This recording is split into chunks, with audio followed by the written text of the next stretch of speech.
Olá, pessoal. Hoje eu gostaria de comentar sobre um assunto que eu tenho aprendido, que eu tenho estudado. Eu gosto muito de ler psicologia, principalmente, né, quando ela se encontra na Bíblia. E hoje eu gostaria de falar sobre não depender dos outros. Às vezes nós colocamos um foco muito grande nos nossos relacionamentos, e isso inclui amizades, filhos, né, companheiro, né? Quando eu falo companheiro é homem e mulher, no sentido genérico. Mas hoje eu gostaria de falar sobre a gente não depender tanto das pessoas ou não depender nada. A gente ter em nós mesmos a decisão de construir a nossa vida e que as pessoas são adicionadas para trazer algo a mais do que nós já temos em nós mesmos. Eu estava pensando sobre decepção, né? O quanto nós colocamos energia, o tanto que nós colocamos expectativas, às vezes, em relacionamentos, e muitas delas nem é culpa da outra pessoa. Muitas vezes a decepção é porque eu comecei a ver nessa pessoa alguém que nem ela era tanto, mas eu projetei nela algo que eu desejava. E hoje eu gostaria de falar de duas coisas. Se você está decepcionado com amizade, seja lá qual o relacionamento, com o trabalho, né?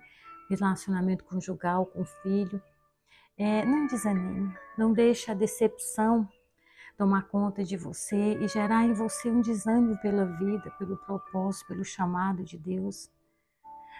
A decepção ela é finita, mas a esperança é infinita. Eu ouvi essa frase essa semana e achei muito interessante. Coloque foco na esperança. Coloque foco naquilo que você deseja, não naquilo que falta. E hoje eu gostaria de compartilhar 3 coisas que nós nos decepcionamos. E eu vou começar com a parte espiritual, que são os líderes, são as pessoas que nós caminhamos. Você quer saber se uma pessoa está desviada? Ela começa a se afastar da igreja. Aquela história de eu buscar Deus em casa, normalmente não funciona. Sabe por quê? Porque o Salmo diz que quando nós nos reunimos, Deus derrama sobre nós as suas bênçãos. Há um renovo de fé, de esperança. E a vida, né, da igreja, a comunhão, nos leva a crescer. Né? Nós temos que estar no meio. Conta-se a história do porco-espinho, que eles decidiram não viver mais juntos, porque uns se machucavam muitos e o relacionamento estava desgastado. Então eles decidiram se afastar, mas chegou o inverno e eles começaram a morrer. Porque quando eles estavam juntos, o calor aquecia o corpo deles. E eles observaram que apesar das discussões, apesar dos maus entendimentos, eles precisavam estar juntos para não morrer. Mesmo assim somos nós. As pessoas solitárias, elas são as mais depressivas, são as mais egoístas. Então não fique só. Não deixe que a decepção, se alguém te feriu na igreja, coloque o seu foco no Senhor. Coloque o seu foco no Senhor. Porque quando nós tiramos os olhos das pessoas, nós começamos a olhar para o Senhor, nós vemos a luz do Senhor em nós e nós descobrimos que nós somos tão falhos quanto os outros. Eu tenho as minhas falhas, quem convive comigo sabe. Eu busco todas as manhãs a face do Senhor, mas eu tenho tanto que crescer, porque a Bíblia diz que a gente vai crescendo de glória em glória até a estatura do varão perfeito. Às vezes tem áreas da minha vida que eu tenho revelação, outras não. Então não coloque expectativas nos seus líderes, porque eles são homens e mulheres como você e eu, que erram. Então, edifique a sua fé no Senhor. Eu tive uma experiência muito ruim num grupo familiar, uns anos atrás. Eu estava passando por uma crise na minha vida e eu liguei para essa mulher. E eu sei que a cultura americana é um pouco diferente da cultura brasileira. Hoje eu moro aqui nos Estados Unidos e, né, o americano não é muito de abrir a vida, né? Mas aquela mulher nem americana ela é casada com americana, boliviana. E eu liguei para ela, né? Tava muito triste, muito mal. E foi bem no final, assim, naquela época do Covid. E ela fez um FaceTime comigo e disse: Olha, Nalva, eu não sou terapeuta. Aquela mulher nem se dignou a orar por mim. E eu fiquei muito arrasada, porque eu falei: gente, como é que uma pessoa que se diz líder, ela não precisava usar essas palavras, ou talvez dissesse de outra maneira, orasse, ok, eu vou orar com você, mas eu acho que seria bom você procurar um conselheiro, um terapeuta. Mas não, ela simplesmente me dispensou daquela forma e eu não consegui ficar no grupo dela. E eu aprendi algo, a gente não pisa na cama quebrada. Se alguém te procurar, se você não tem nada para dizer, ore por essa pessoa. O que você tem? É a vida do Senhor em si, então ore por ela, pode até encaminhar para alguém, mas não seja tão duro, não dispense alguém sem acolher, sem dar um braço, sem ser gentil com essa pessoa. Então não coloque suas expectativas em líderes, coloque o foco no Senhor.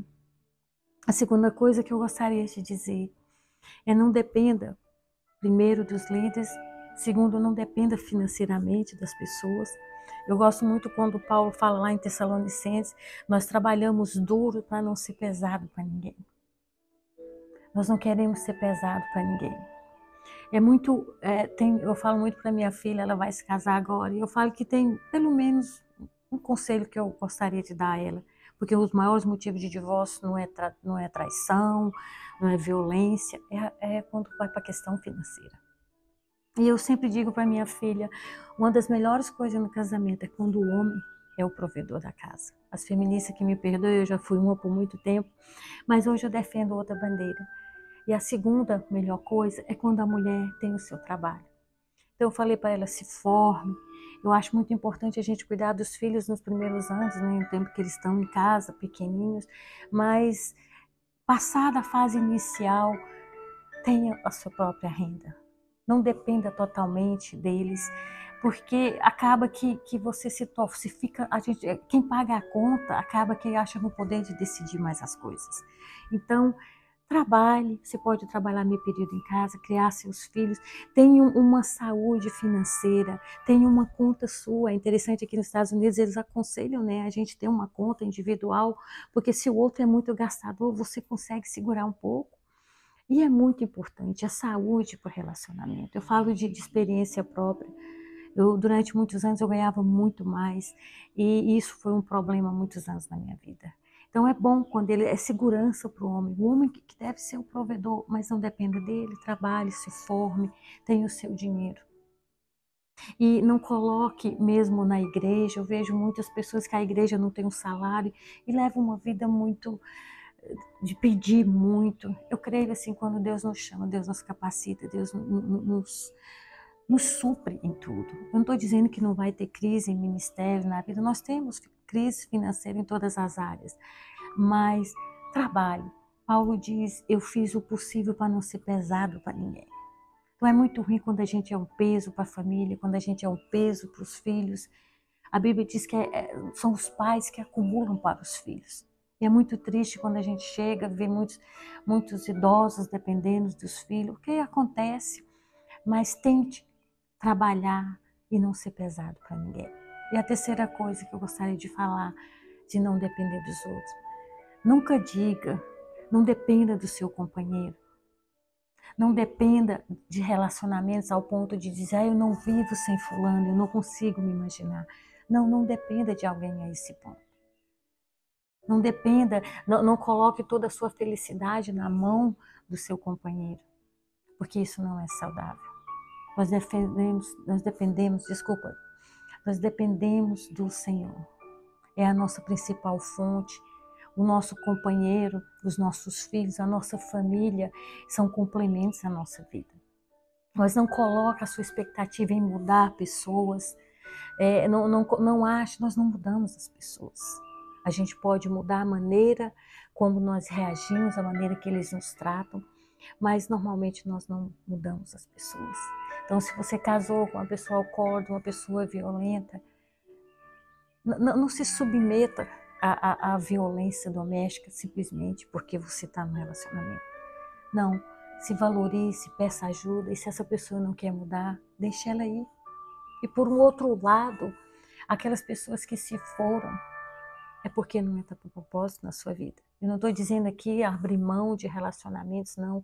Pague um preço pelo seu casamento, mas não deixe que a sua vida fique completamente na mão da outra pessoa. Porque as pessoas que querem estar com você, ela vai estar com você. Se você tiver que forçar, que insistir demais, provavelmente algo está errado. E aquelas pessoas que se foram, eu conheço um caso de uma mulher que ora há 10 anos, esse homem casou, tem filhos, uma segunda família. Não desperdice a sua vida, porque aquela pessoa que é para você, ela vai estar com você. Os amigos, alguém passou na sua vida por um tempo, muitas pessoas não vão ficar por muito tempo. É porque não era para ficar. Aqueles que se foram, abençoe e abra espaço para o novo. Eu vi uma ilustração de uma psicóloga hoje que eu gostei muito. E ela diz assim, se você está puxando muito a cadeira, insistindo, senta aqui, vamos conversar, e o outro não para nem para sentar, talvez seja tempo de você se levantar da sua cadeira. Mas que a gente tenha sabedoria no tempo de insistir, no tempo de pagar um preço, de restaurar, porque o propósito do Senhor é restauração.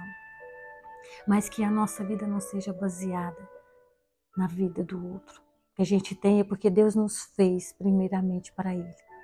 E o resto vai adicionar momentos, memórias. Que o Senhor nos dê esse discernimento de saber o tempo das coisas. Discernir o tempo e o modo para todas as coisas. Eu gostaria de deixar algumas coisas que eu tenho praticado. Primeiro, não foque na falta, na perda, na rejeição. Foque no que você deseja. Tire os olhos do que passou, dos que se foram, da amargura. Coloque o foco no que você deseja. Visualize os seus sonhos, relacionamentos, trabalhos. Veja-se produzindo, veja-se capaz.